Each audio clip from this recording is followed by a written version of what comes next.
আমরা কিন্তু এই ঢাকা শহরে 3টি ক্যান্টনমেন্ট কখনো মেনে নেইনি। ঢাকা ক্যান্টনমেন্টের ওই জাহাঙ্গীর গেট, নৌবাহিনীর সদর দপ্তর, বিমান বাহিনীর সদর দপ্তর। এর কারণ হলো তারা এই মহানগরীর মধ্যে 2.25 কোটি মানুষের মধ্যে নিজেরা স্বতন্ত্র থাকার চেষ্টা করেছে। তাদের জীবন, তাদের স্টাইল, তারা আমাদের সব কিছু ব্যবহার করছে। মানে যখন একটা আর্মির গাড়ি মতিঝিলে আসছে, আমরা তাদেরকে জায়গা দিচ্ছি, আমরা তাদেরকে সম্মান করছি, কিন্তু যখনই আমাদের সিভিলিয়ানদের গাড়ি জাহাঙ্গীর গেটে যাচ্ছে, মুহূর্তের মধ্যে আমরা সেদিকে কিন্তু তাকাতে পারছি না। এই যে ক্ষোভ, এই যে বেদনা, কিংবা দেখা যাচ্ছে যে আমাদের যত কষ্ট থাকুক, যত বেদনা থাকুক, যা কিছু থাকুক, আমরা সমস্ত কিছু দিয়ে আমাদের সশস্ত্র বাহিনীকে আমরা তাদেরকে লালন করছি, পালন করছি, বেতন দিচ্ছি, ভাতা দিচ্ছি, কিন্তু আমরা তাদেরকে ভয় পাই, আমরা তাদেরকে ভালোবাসতে পারি না, তাদেরকে নিয়ে গর্ব করতে পারি না।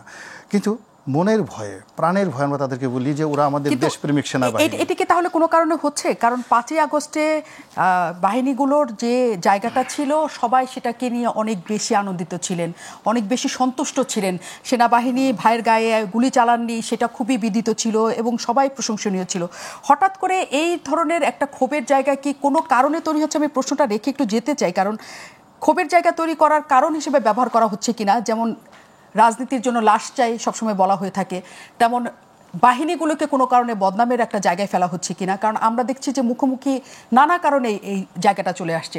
কাজে লাশ নিয়ে রাজনীতি, বাহিনী নিয়ে রাজনীতি, এই দেশের সকলকে নিয়েই শেষ পর্যন্ত রাজনীতির ঘুঁটি করা হচ্ছে কিনা, সেই প্রশ্ন সবার মধ্যে এখন ঘুরপাক খাচ্ছে। এই সমাজে গত 11 মাসে যে সকল মব হয়েছে, যে সকল অমানবিক কর্মকাণ্ড ঘটেছে, যে সকল মামলা হয়েছে, মোকদ্দমা হয়েছে, প্রত্যেকটা জিনিস এই সমাজের যে রন্ধ্রে রন্ধ্রে আমাদের যে বিষগুলো রয়েছে, বিক্ষোভগুলো রয়েছে, কষ্টগুলো রয়েছে, বেদনাগুলো রয়েছে, এগুলো যখনই কোনো সুযোগ পাচ্ছে সঙ্গে সঙ্গে সেটা বিস্ফোরিত হচ্ছে। অর্থাৎ এখানে যে দুর্ঘটনা ঘটেছে, এই দুর্ঘটনার সঙ্গে সঙ্গে গত 11 মাসে ধরুন এরকম 11,000 দুর্ঘটনা।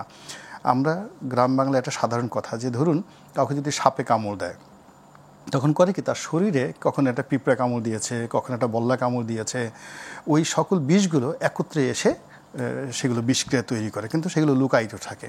তো এই যে একটা দুর্ঘটনা হলো, সেই দুর্ঘটনার আগে ধরুন গত 6 মাসে আমাদের যে দুর্ঘটনাগুলো ঘটলো, সেই টোটাল দুর্ঘটনার বিষগুলো এখন একসাথে এসে কিন্তু এখানে জমা হয়ে বিস্ফোরিত হয়ে যাচ্ছে। এর ফলে কি হলো, তাদের কোনো কথা আমরা বিশ্বাস করছি না। যেভাবে আমরা গোপালগঞ্জের ঘটনা বিশ্বাস করিনি, যেভাবে আমরা ধরেন কক্সবাজারের যে মানবিক করিডোর নিয়ে তারা যে কথাগুলো বলছে আমরা কেউ বিশ্বাস করিনি, যেভাবে তারা চট্টগ্রাম বন্দর নিয়ে কথা বলেছে আমরা বিশ্বাস করিনি, যেভাবে তারা স্টার্লিং নিয়ে কথা বলেছে, অর্থাৎ তাদের প্রতিটি কথা গত 11 মাসে বিশ্বাস করার মতো কোনো ঘটনা ঘটেনি। ফলে আজকের এই দিনে যা কিছু ঘটছে, এইটা সরকারের পক্ষ থেকে যা কিছু বলা হচ্ছে, এতটি লাশ, 19টি লাশ, এই চিকিৎসা দেওয়া হবে, আমরা সমস্ত দাবি মেনে নিলাম, কালকে পরীক্ষা হবে না, মানে তাদের কোনো আশ্বাসকে বিশ্বাস করার মতো একটা সিঙ্গেল এভিডেন্স আমাদের দেশের মানুষ, আবাল বৃদ্ধ বনিতা গত 11 মাসে পায়নি। ফলে তাদের প্রতি আস্থা স্থাপন করা যাচ্ছে।